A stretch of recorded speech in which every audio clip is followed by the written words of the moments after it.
Well, I've got tons of questions for you guys. I will go to the questions in the chat. David Greenshield, our buddy there, is asking about Mayan Williams being a 3-star. And of course, there were 5 stars making plays all over the field, but he was the one 3-star out of the state of Ohio. Does that make sense that maybe we should be recruiting Ohio 3-stars more? I'll touch on this one. They do want to recruit Ohio players more, but the players have to be there, and they're not always there. And Mayan Williams was a great find for Ohio State, but the reason they ended up with Mayan Williams is because they missed out on 5-star Bijan Robinson. And you look at Bijan Robinson, what he did last year, he ended up at Texas, and he rushed for 700 yards as a true freshman. And this year he's going to rush for 103 yards in his debut. Obviously, hey, Mayan Williams outdid him this week. But if you want to bring in more Ohio guys, you're going to have to leave somebody out. So who is that? Do you leave out Jeff Okudah? Do you leave out Chase Young? Do you leave out Abosa? Like there's some give and take there, and so you got to make sure you're giving up the right one for the right one. And yeah, there's plenty of Ohio guys who could play at Ohio State. We saw that for years under Jim Tressel, but then we also saw a talent disparity between Ohio State and the other top programs around the nation when they would play. Yeah, and I think that you sit there and you say, well, this kid's a 3-star, therefore doesn't it mean they need to get more 3-stars? No, because the ranking is independent of the kid himself. You just need to go out and do your own evaluation. Now, I guess the situation is, do you sit there and look more in the state of Ohio? And sure, I mean, I think you need to look in the state of Ohio every year.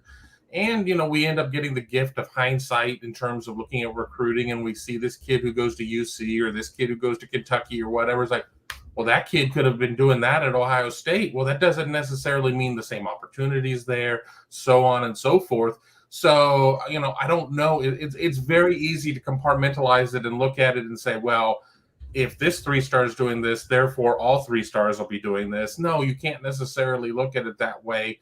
And Ryan Day's staff does look within the state of Ohio, but as I've said on this show, multiple times, I think that the top few kids in Ohio are always going to be really, really good each year.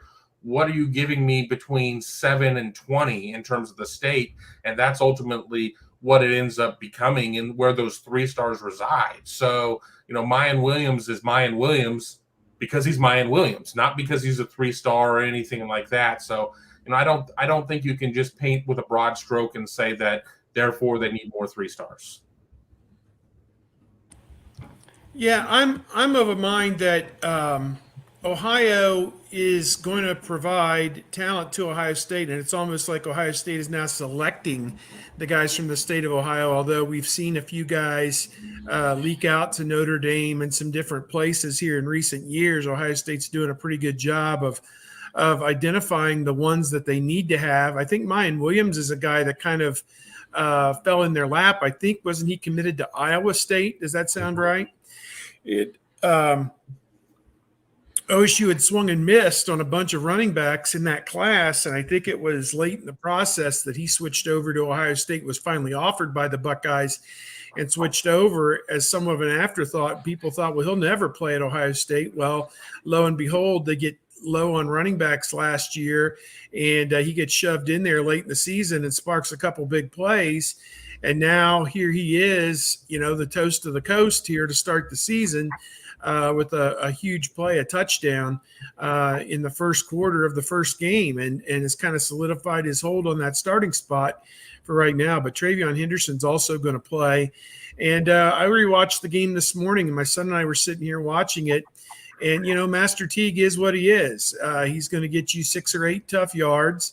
And, he's not necessarily chopped liver. I think if you get late in the game and you want to, take 4 minutes off the clock, he might be your guy to put in the game and pick up 3 or 4 first downs running the football and then, go shake their hand, basically. So he's a guy that's still got tremendous amount of value for this team. But I think that the upside for those other two, it's as plain as the nose on your face at this point. Those guys have got to play.